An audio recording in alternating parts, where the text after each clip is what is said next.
Mesdames et messieurs, bonjour. C'est parti pour le tour des kiosques sénégalais de ce mardi 3 septembre. Un tour des kiosques que nous démarrons avec Rewmi Quotidien qui revient ce matin pour nous parler de ses vacances de Macky Sall. Ce quotidien nous apprend qu'il est de retour, notre président national, mais il rentre pris dans les inondations. Selon Hassan Samb dans ses colonnes, des vacances studieuses, cependant avec une participation au sommet du G7 à Biarritz et au TICAD au Japon. En somme, un président qui prend difficilement des vacances dès lors qu'il doit veiller lui à chaque instant sur la marche de ce pays. Précision notée dans les colonnes de Rewmi de ce matin qui nous apprend que le président, une fois rentré, il sera pris lui dans les eaux des inondations à Dakar. Non pas que sa voiture sera prise en otage par les eaux comme les autres automobilistes qui ont eu la malchance de circuler hier matin à Dakar, mais que le dossier des inondations sera sans doute une des préoccupations majeures du Conseil des ministres de ce mercredi. Prévient toujours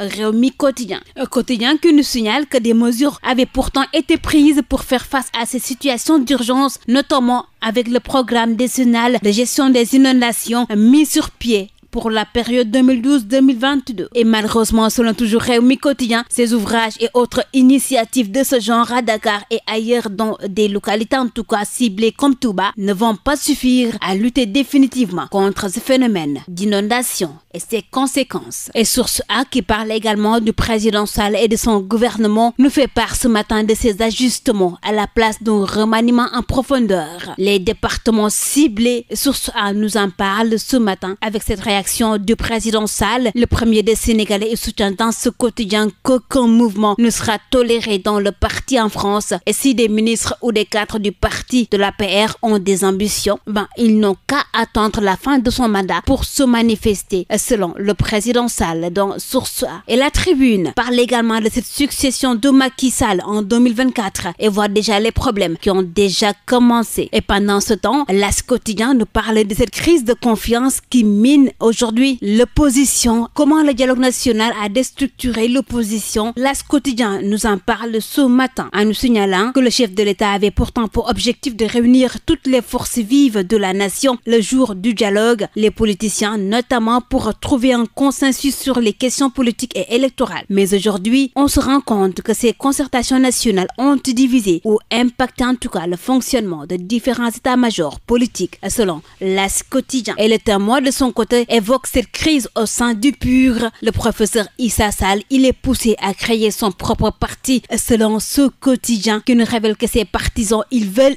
qu'ils mettent sur pied un grand PUR. Et Dakar Times s'intéresse, lui, à l'inauguration de Massalikul Jinane et voit déjà le pape du Sopi qui sera absent à cette fête.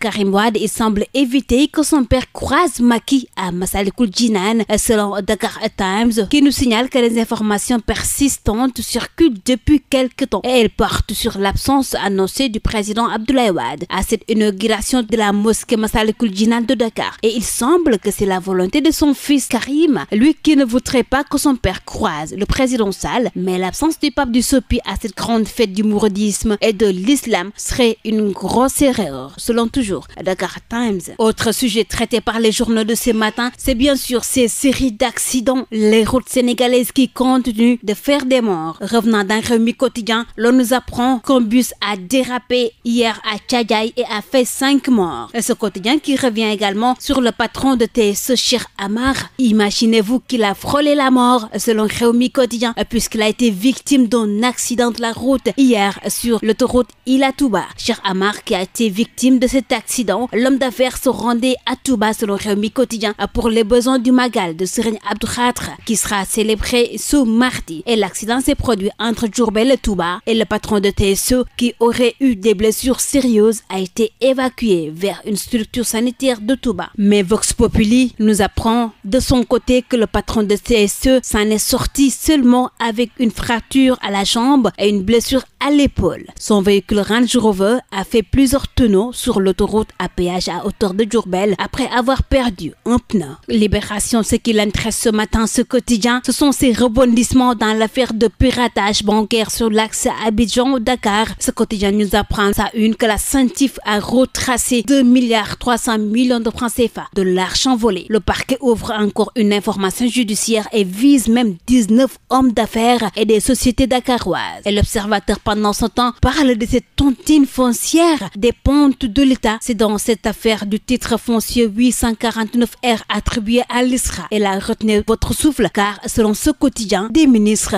des généraux de l'armée et de grandes personnalités influentes se partagent indûment des milliers d'hectares à Sangalkam. Et nous terminons ce tour des kiosques, mesdames et messieurs, avec les quotidiens sportifs. Stade Quotidien, tout comme Record, ils reviennent ce matin sur le meilleur joueur FIFA 2019. Et là, ces quotidiens sportifs nous apprennent que Sadio Mané, il a été encore oublié. L'on peut lire que c'est à croire que l'UEFA et la FIFA se sont passés le mot. Déjà oublié du podium de meilleur joueur UEFA de la saison, Sadio Mané a encore été tout bonnement zappé du trio final du FIFA The Best 2019. Et sa Ligue des Champions et son titre de co-meilleur buteur de la Premier League ont visiblement moins de valeur que le seul titre de champion d'Espagne de Messi ou d'Italie de Ronaldo. Et malheureusement, il ne succédera pas à montrer que Sadio Mané peut-il encore prétendre au Ballon d'Or mondial. Sainte-Croix Jancy, ce quotidien où nous bouclons ce tour des kiosques paru ce mardi 3 septembre 2019. Merci à vous de l'avoir suivi et très bonne lecture à tous.